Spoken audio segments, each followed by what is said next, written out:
Welcome back to Richo Hobby and Art. Recently came back from a trip down to Alabama, or down to the Gulf. This is not a magnet. This is a postcard from Orange Beach, Alabama, right along the coast there. I'm not sure if you can tell. This is one of those holographic postcards. It's supposed to be a family of manatees. I have another one from the Great Smoky Mountains that show a variety of animals looking at the viewer. I thought that was really cool, so I bought that one as well years ago. So my magnets are going to be pretty much southern magnets. Some of them acquired in this most recent trip, some from previous adventures, and some from last year. And some pictures to kind of illustrate these places that we went, in case you might be interested in checking them out or just seeing different places around the world that maybe you haven't seen before. So let's get started. Pitt, Kentucky. We went to Cumberland Gap National Historical Park last year. I had been there before in the early 2000s. I want to say 2001 and maybe again in 2002. I've been there maybe twice. Beautiful park, well worth the drive to go see it. Where we live now, we're actually about an hour from Cumberland Gap, maybe an hour and a half from where we are in North Knoxville. But this is a sunset scene from one of the overlooks that you can look at. Cumberland Gap, kind of always considered where Daniel Boone brought the people through, the pioneers through for Western expansion.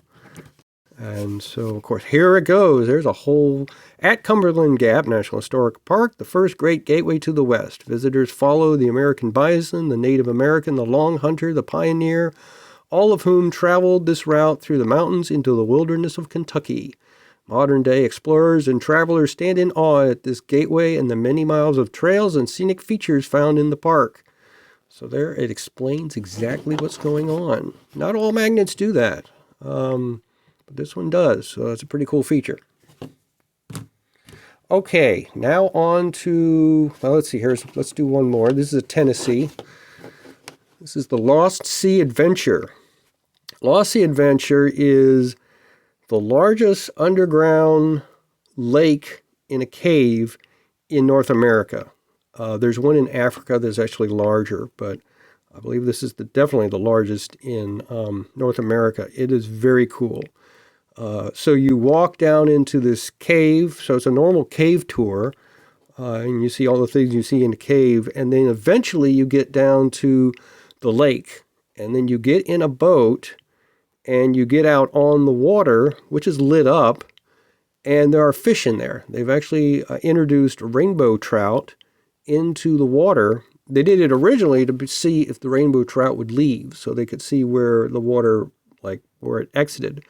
But since they didn't leave, they realized it was a natural interior lake. Anyway, it's definitely worth going to see. It's near Sweetwater, Tennessee, in south. So that's eastern Tennessee in the southern part on the way to Chattanooga. And so this was a $7.99 magnet, and that was bought last year, and that makes sense, I guess. Anyway, beautiful park. Excellent, really cool magnet, well worth visiting.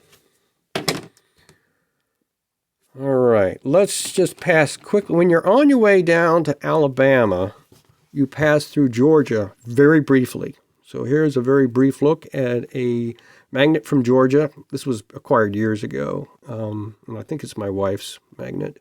Some of these might be hers in these videos, not in what I'm showing you today. Most of those are mine, but anyway, this is a Georgia magnet.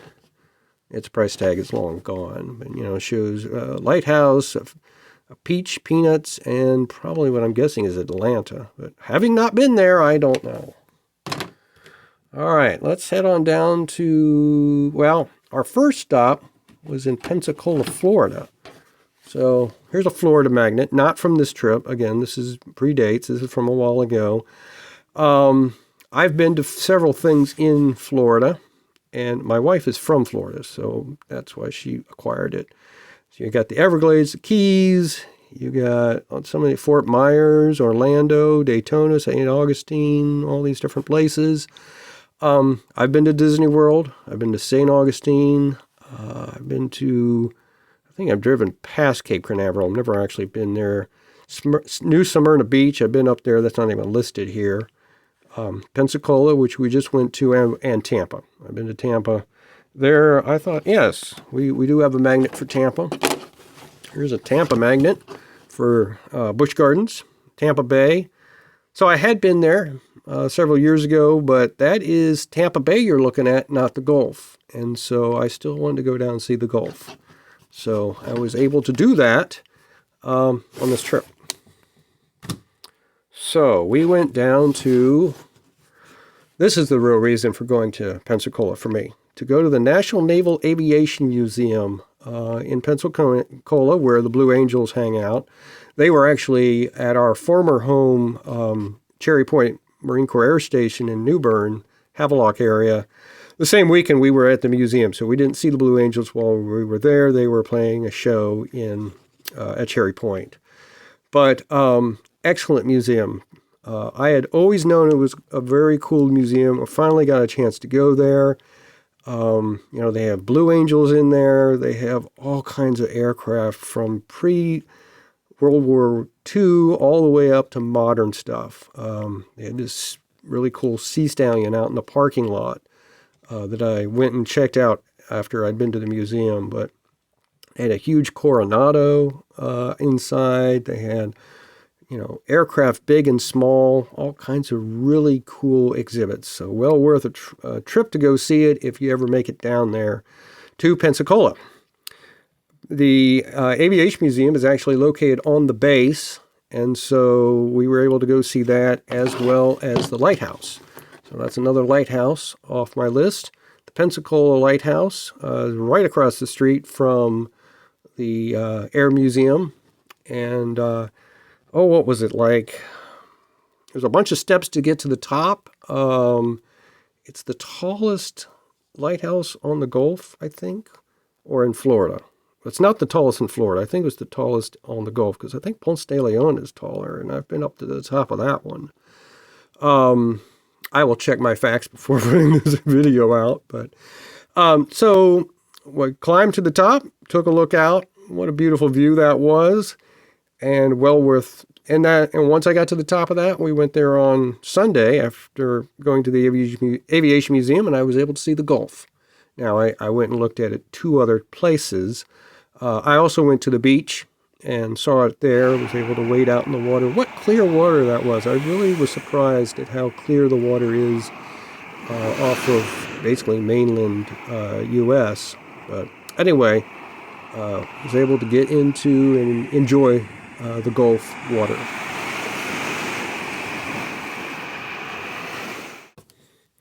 Crossing into Alabama, we did go through, what is that? As I said, Orange Beach, because we had the Orange Beach item here, this thing.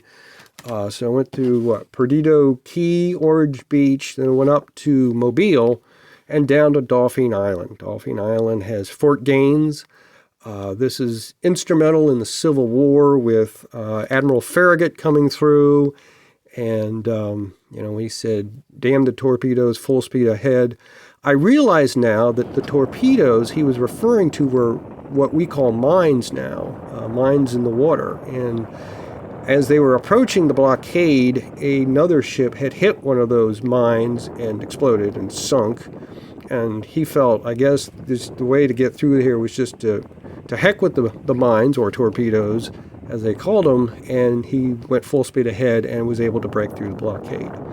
And of course, Admiral Farragut is from Campbell Station out here in western part of Knox County, which is now called Farragut in his name.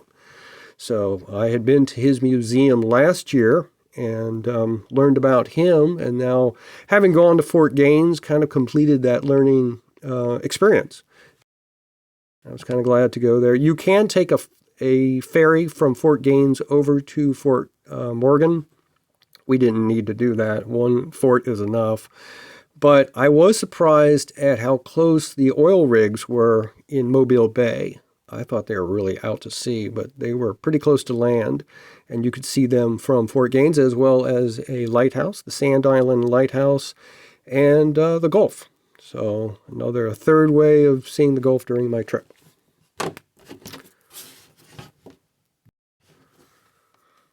Again, still in Mobile, Alabama, I went to the battleship, the USS Alabama Memorial Park. Excellent, excellent place to go see some. You see the battleship. There was a submarine, the USS Drum. They also had this little boat right here. This is why I like this magnet, because it had the battleship, the drum, and this patrol boat, I guess is what it was. It's over between the two, kind of on stilts. A lot of aircraft on the ground around the park. They had a Korean War memorial. They had a 9/11 memorial. I believe there was a Vietnam memorial, but they also had planes from the Persian Gulf War.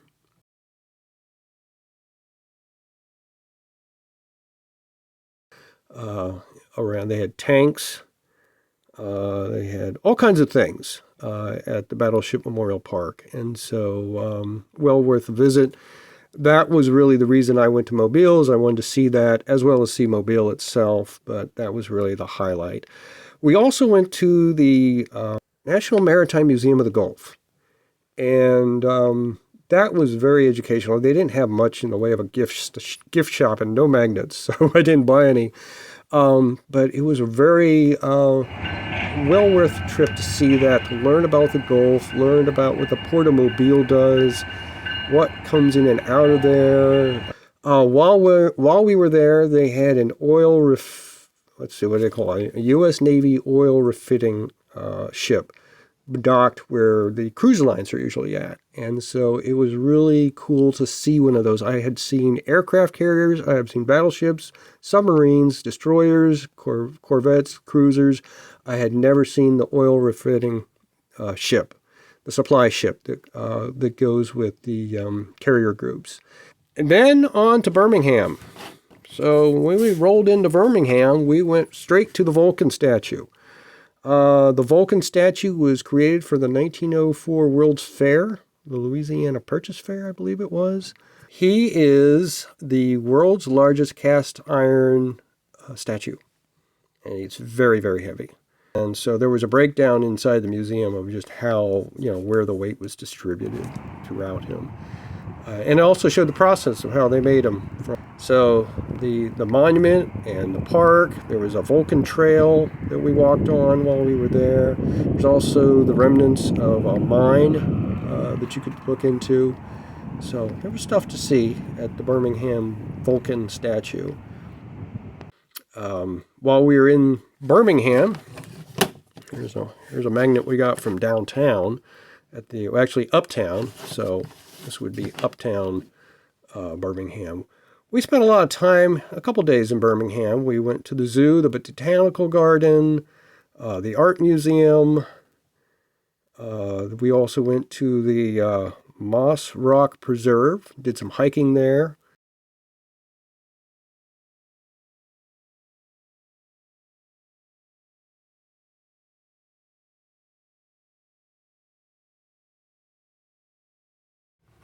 So those are some of the places we've been, either in the last year or more recently, in Kentucky, Tennessee, Alabama, and Florida. And so just encourage you that as you travel or get out there and see different things, even if you can't travel, perhaps there's something in your town that you've never checked out before, and maybe now's the time to go take a look. Or if travel or leaving the house isn't even possible, enjoy these videos and sites that others have seen, and see things from the world that you may not have seen before. I certainly do that as well. Watch other people's videos to see stuff I would never be able to see. But anyway, until next time, thanks for watching.